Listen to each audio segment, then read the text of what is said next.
Welcome to Enabling Automation. I'm your host, Ben Hope. I wanted to kick off the season with an educational story, one that I hope inspires the next generation of innovators and machine builders to never give up and to keep learning and growing. Today, I want to tell you the story of SuperTrak Conveyance on its 30th anniversary, a story of 30 years of learning, of building, of figuring things out along the way, and of making it better for the next application. At the heart of every automation system is the way parts move through the machine, the conveyance system. Because no matter how advanced your tooling or robotics are, everything depends on how efficiently, accurately, and predictably you can move parts from one station to the next. And traditionally, that's where the constraints are. If you wanted speed and precision, you used an indexing dial. Everything moves together, every station runs at the same cycle time, but your entire machine is limited by that slowest process. If you wanted flexibility, you used pallet or power and free conveyors. You could stop parts, control flow, route independently, but you paid for that flexibility. You lost speed, you lost precision. And often, you needed locate tooling just to do any work at all. So at the conveyance level, you had a fundamental trade-off: speed and precision or independent shuttle control. And as machines got more complex, that trade-off became harder to live with. So the real question became, how do you build a conveyance system that gives you all three? That's the problem SuperTrak was created to solve. And here's the first lesson. The biggest breakthroughs don't come from optimizing inside the trade-off. They come from refusing the trade-off entirely. When the trade-off starts limiting the whole system, that's your signal. Change the architecture, not your outcome. By late 1996, that problem was clear. We needed speed, precision, and independent control all at once. And that's where linear motion technology came in. It could be fast, it could be dynamic, it was precise, and it could be capable of providing this idea of independent shuttle control. Klaus Warner, the founder of ATS, really drove the initiative. He assigned Ken Peltier, a chief scientist, to lead the development. Ken worked with internal engineers and external companies to develop the technology across controls, electronics, and mechanics. Sadly, though, Ken passed away during the development. Scott Lindsay, an electrical engineer with a mind for innovation, stepped in to continue the work, helping carry the system towards commercialization. But at that stage, the system was still fragmented: mechanics in one place, controls in another. Klaus made the call: bring it all together. Because this wasn't just a machine, it was a true mechatronic system. The responsibility to build the team landed with Albert Kleinekink. Albert was leading the controls team in Standard Products at the time, a group focused on introducing standardized technologies into machine design. He had a reputation for thinking beyond just controls, looking at how mechanics, motion, and electronics all needed to work together as one integrated system. That mindset became critical to SuperTrak. Over time, Albert would go on to become the director of R&D for SuperTrak, continuing to lead its innovation. But even in these early stages, he was helping define what the system needed to become. Working alongside him was Javin Taylor.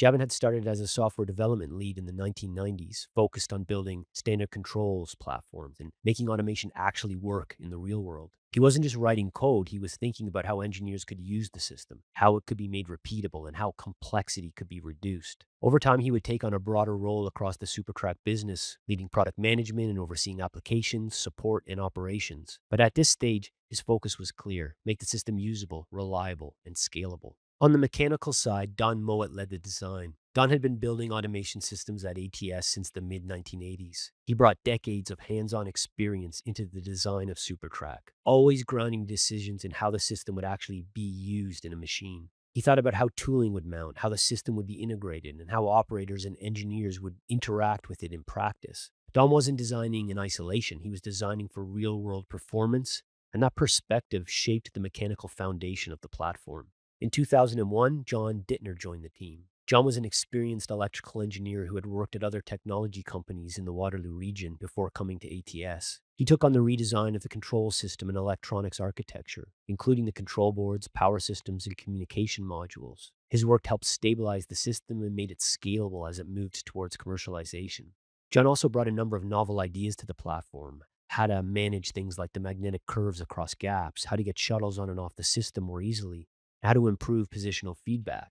These weren't small details, they were foundational to making the system robust and usable in real applications. He also became a critical resource in the field, often helping troubleshoot and recover systems under pressure, bringing both technical depth and practical problem solving to the team. And I joined in 2002 as a product support specialist, just as the system entered real applications. We realized something early. Not every station needs to run at the same cycle time. With independent shuttle control, you could start to balance the system.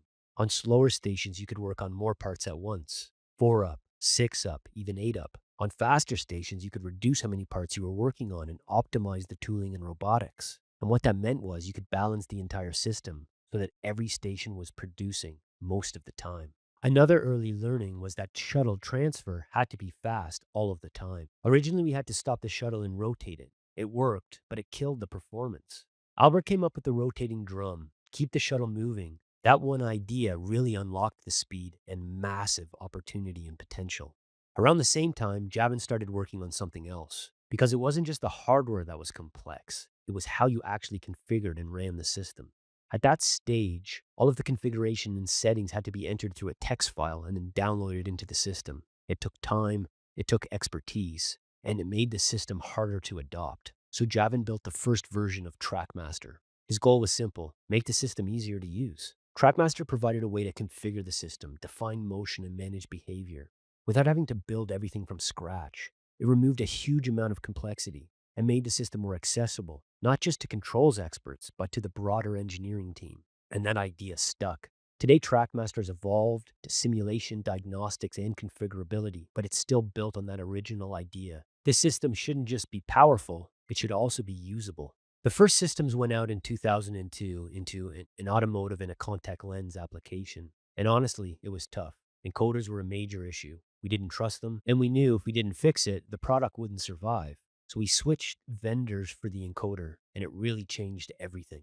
Stability, and finally, confidence. And we were learning in real time. At one point, Javin was on site at an automotive plant doing a routine firmware update, and the system crashes. Production's down. Plant manager is fuming. You don't leave until it's running. He called John Dittner. John Dittner helped him get into a boot mode recovery, re-download the firmware, back online. Phew, big relief, big learning. This can't happen again.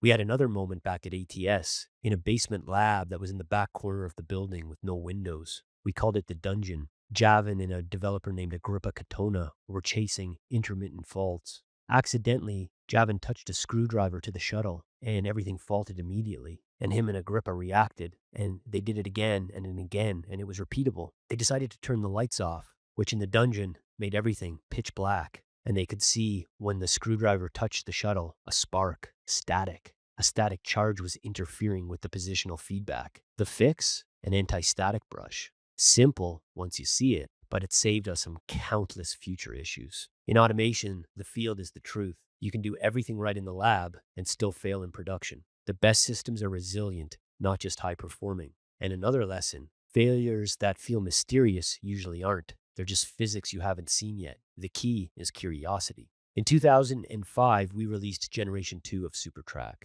and this is where we really started to learn. Across industries, it went into automotive, solar, packaging, and pharma applications. We learned system limits, tooling, controls, thermal behavior. Independent shuttle control changed machine design. You could balance the system, run 1 up, 2 up, 4 up, optimize faster stations, build high-performance systems, and smaller ones too, do more in less space. And we saw patterns, and we built solutions into the system. Patterns become features. Lessons become defaults. That's platform thinking.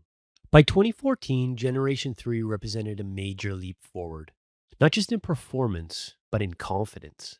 This was the point where SuperTrak truly became a product platform that we believed could scale inside ATS and across the broader automation industry.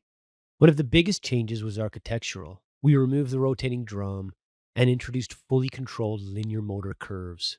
That meant the shuttle was now controlled across the entire system, every millimeter, straight sections, curves, transitions, everything. And that had a huge impact. It reduced machine footprint dramatically. Stations could now be placed around curves. And because the motion was continuous and fully controlled, throughput and machine efficiency improved significantly. Generation 3 was also substantially more powerful. Payload increased to 10 kilograms. Acceleration capability increased by nearly 5 times compared to Generation 2.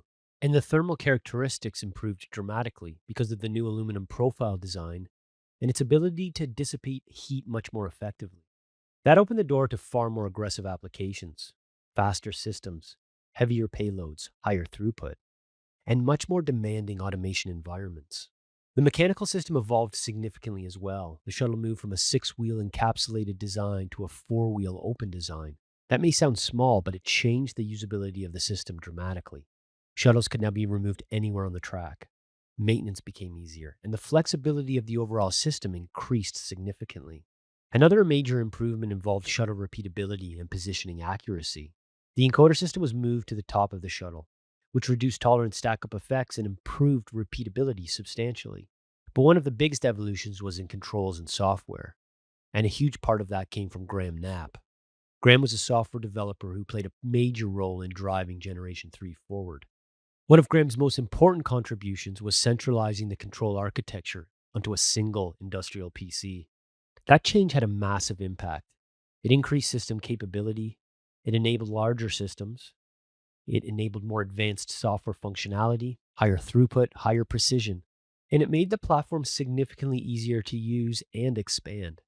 It also allowed SuperTrak to support multiple industrial networks and field bus interfaces, including EtherCAT, Ethernet IP, Profinet, and PowerLink. And that was critical because machine builders all have different standards, different PLCs, different ecosystems, different customer requirements. Generation 3 was designed to integrate into all of them. That flexibility helped move SuperTrak from a specialized technology to a true industrial product platform. This was also the generation where the software really matured.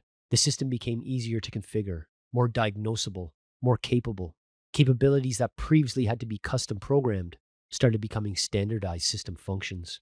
Collision avoidance, position triggers, predictable recovery, advanced motion control. Instead of reinventing these capabilities on every machine, they were now built into the platform itself. And that's where learning from previous generations really compounded. But there was another part of Generation 3 that proved just as important, and it's something that often gets overlooked in automation: product support. Because building great technology is one thing, but helping customers successfully adopt it, that's something else entirely. And one person who deserves a tremendous amount of credit in that area is Jan Balhuis. Jan played a critical role in helping launch Generation 3, supporting customers, solving problems in the field, and helping machine builders gain confidence in the technology. Because at the end of the day, a product only succeeds if customers succeed with it. And that process of supporting real applications becomes incredibly valuable because it's how you learn. It's how you understand what customers actually need. It's how you uncover limitations, identify opportunities, and continue improving the product generation after generation. And today, Jan has taken those lessons learned over years in the field and applies them to helping customers successfully utilize SuperTrak every day. SuperTrak was no longer just an interesting concept. It was fast, precise, flexible, scalable, industrialized, and finally, ready to become a true global product. We brought Generation 3 to market through partners like Bosch Rexroth, who branded it as Active Mover, and through B&R, who branded it as SuperTrak. And this is really where SuperTrak truly became an automation platform. And another lesson: at some point, every technology reaches a transition from prototype to platform. And the transition doesn't happen because of one breakthrough. It happens because hundreds of lessons finally start working together. Mechanical design, software, controls, thermal management, usability, integration. That's when a technology becomes scalable, and that's when industries start trusting it. This didn't happen all at once. Years of building, failing, learning, and over time, those lessons got built into the system. Not just a faster way to move parts, but a better way to build machines. Built by machine builders for machine builders. Happy 30th birthday to SuperTrak Conveyance. And thank you to all the people who have contributed to its technology and its success. Today, Albert Kleinink leads SuperTrak R&D, continuing to push innovation forward. Javin Taylor is a staff specialist, mentoring the next generation and working closely with customers. John Dittner, Don Mowat, and Scott Lindsay have all retired, leaving their legacy in the technology itself. And I've had the privilege of being part of this journey as Director of Product Commercialization. This group and many others helped build something truly impactful and helped reshape the automation industry. I hope this story resonates with those out there who are working hard to bring the next impactful technology to life. Not only do we celebrate SuperTrak, but we celebrate the people behind the platform and those around the world advancing automation every day. If you're new to the field, take these lessons and apply them to what you're building. Thank you to all our listeners for joining us on Enabling Automation. If today's story sparked ideas or questions, we'd love to hear from you. Be sure to subscribe to stay up to date with future episodes where we explore more breakthroughs shaping the automation world. Until next time, keep innovating, stay curious, and thanks for tuning in.